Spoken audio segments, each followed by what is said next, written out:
Hello दोस्तों, 2020 तो अब जा ही रहा है, पर हम में से हर किसी को शायद लाइफ टाइम तक इस साल में हुई घटनाएं याद रहेंगी। चाहे वर्ल्ड वॉर 3 होते होते बचना हो, चाहे लेबनान में हुआ बहुत ही खतरनाक ब्लास्ट हो, कोरोना वायरस लॉकडाउन या फिर लॉकडाउन की वजह से होने वाला डिप्रेशन।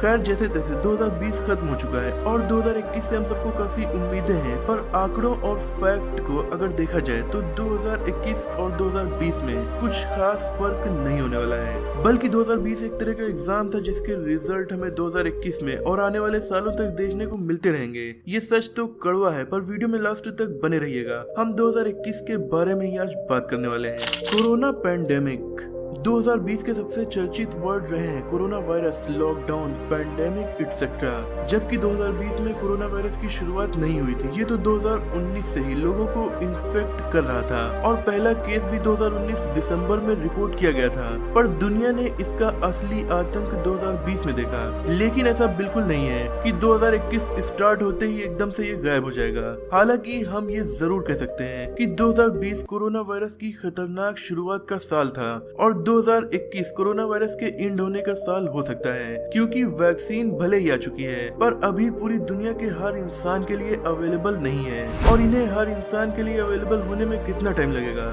ये कह पाना काफी मुश्किल है। इसीलिए कोरोना वायरस से होने वाला इन्फेक्शन और मौतें 2021 में भी ऐसे ही होती रहेंगी जैसे कि अभी हो रही है। नंबर ऑफ केसेस भी इंक्रीज होना कंटिन्यू रहेगा और विंटर की वजह से अगर केसेस एकदम से बढ़ना भी स्टार्ट हो जाए तो लॉकडाउन भी लगाए जा सकते हैं। वैसे ऑलरेडी दुनिया के बहुत से देशों की बहुत सी जगहों में रेस्ट्रिक्शंस लगे हुए हैं। हालांकि वैक्सीन अब आ चुकी है, पर इन्हें आम लोगों तक और गरीब देशों तक पहुंचाने में शायद पूरा 2021 साल लग सकता है। तो फिर कोरोना वायरस से जुड़े रेस्ट्रिक्शंस का सामना करना तो भी बाकी है।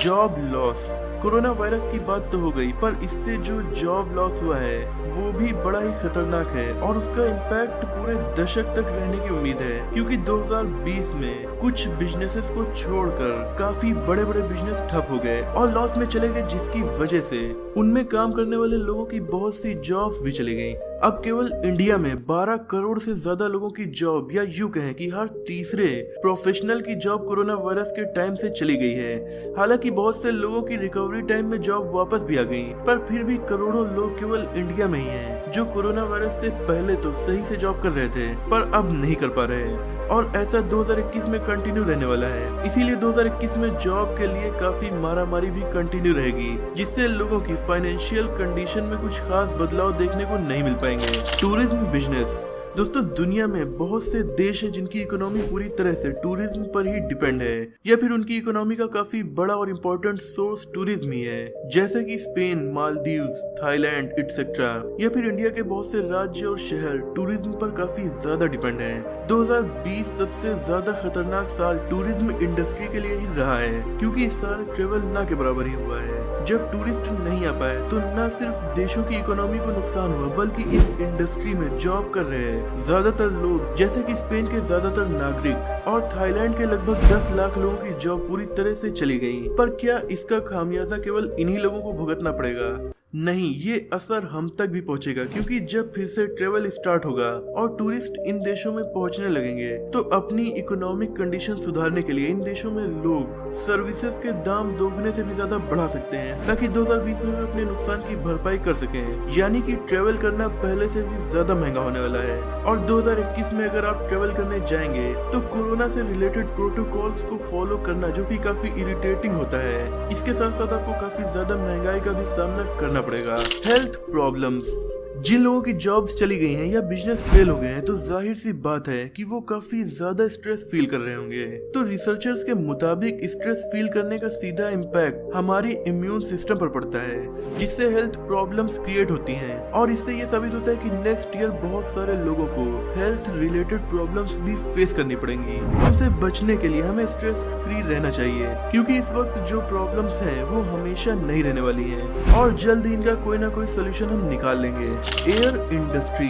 ट्रैवल से जुड़ी इंडस्ट्रीज को ही सबसे ज्यादा नुकसान कोरोना वायरस से हुआ है, जिनमें सबसे कठिन वक्त एयरलाइन इंडस्ट्री का गुजरा है, क्योंकि एक एरोप्लेन को या फिर एयरलाइन कंपनी को ऑपरेट करना काफी ज्यादा महंगा काम है। इसीलिए हमारे टिकट्स ऑलरेडी काफी महंगे होते थे, लेकिन अब काफी दिनों तक, बल्कि अब भी फ्लाइट सही से ऑपरेट नहीं हो रही हैं। केवल 2020 के फर्स्ट हाफ में ही 1.2 बिलियन कम पैसेंजर्स ने एयर ट्रेवल किया था और इसी वजह से बहुत सारी एयरलाइन कंपनीज कंगाल हो गयी। सबसे पहले फरवरी में एयर इटली, फिर Turkish airline, Atlas global, Britain की फ्लाईबी और ऐसी बहुत सारी एयरलाइन कंपनीज बर्बादी की कगार पर पहुंच गईं। और आंकड़ों के मुताबिक इस इंडस्ट्री से जुड़े हुए 48 लाख लोगों की जॉब 2021 में जाने वाली है और इसी इंडस्ट्री के 4 करोड़ 60 लाख से ज्यादा लोगों की जॉब रिस्क पर ही है। तो इन लोगों का 2021 भी काफी मुश्किल भरा गुजरने वाला है। तो फिर इन लोगों को नेक्स्ट ईयर भी काफी ज्यादा चुनौती का सामना करना पड़ेगा। अब इस लॉस से एविएशन इंडस्ट्री को बचाने के लिए एयर टिकट्स पहले से कई गुना ज्यादा महंगे किए जाएं, तब जाकर कुछ हो सकता है। तो टिकट्स महंगे होने के चांस भी हैं, पर कुछ एक्सपर्ट्स का ये भी मानना है कि महंगे टिकट्स होने की वजह से कम लोग एयर ट्रेवल करेंगे, जिससे उन्हें फिर से नुकसान होगा। इसीलिए उन्हें सस्ता रखना ही ठीक है। प्रोटेस्ट 2020 जिस तरह प्रोटेस्ट वाला साल रहा है, वैसा ही कुछ 2021 में भी कंटिन्यू रहने वाला है, क्योंकि ये टाइम देशों की गवर्नमेंट्स और जनता के लिए भी कुछ खास अच्छा नहीं है। और दुनिया भर के बहुत सारे देशों में इस वक्त प्रोटेस्ट चल रहे हैं, वो भी काफी पहले से चल रहे हैं और उन प्रोटेस्ट का सही हल अभी नहीं निकला है। जैसे कि भ्रष्टाचार और कोरोना पैंडेमिक सही से नहीं हैंडल कर पाने के लिए इजराइल के प्राइम मिनिस्टर नेतन्याहू के खिलाफ वहाँ पर प्रोटेस्ट चल रहे हैं और कई हफ्तों से कंटिन्यू हैं। इसी तरह थाईलैंड में गवर्नमेंट के खिलाफ, यूएसए में इलेक्शंस को लेकर ट्रंप के सपोर्टर्स और बाइडेन के सपोर्टर, इसके अलावा यूएसए में पुलिस ब्रूटैलिटी के खिलाफ, जर्मनी में लॉकडाउन के खिलाफ, फ्रांस में पुलिस सिक्योरिटी बिल के खिलाफ और इंडिया में फार्म बिल के खिलाफ किसान आंदोलन लगातार चल रहा है। और इसी तरह और भी बहुत सारे देशों में प्रोटेस्ट काफी दिनों से चल रहे हैं और इस वक्त भी कंटिन्यू है और फिलहाल इनका कोई हल नहीं निकल सका है। तो ये प्रोटेस्ट 2021 में भी कंटिन्यू रहने वाले हैं, लेकिन हमें उम्मीद है कि इन प्रोटेस्ट को करने वाले लोग पीसफुल तरीके से अपने मकसद को पालेंगे। तो दोस्तों, इन सभी बातों को देखा जाए तो ऐसा लगता है कि 2021 भी बहुत से लोगों के लिए मुश्किल और चुनौतियों भरा साल होने वाला है। आपको क्या लगता है? कमेंट में जरूर बताइएगा। Let's hope for the best. मुझे उम्मीद है कि ये वीडियो आपको पसंद आई होगी। अगर आपको ये वीडियो पसंद आई हो तो इसे लाइक करके अपने दोस्तों में शेयर भी कीजिए। ऐसे इंटरेस्टिंग टॉपिक्स पर नॉलेजफुल वीडियोस देखने के लिए हमारे चैनल को सब्सक्राइब करके बेल आइकन को दबा दीजिए। मिलते हैं अगली वीडियो में, तब तक के लिए अपना और अपनों का ख्याल रखिए।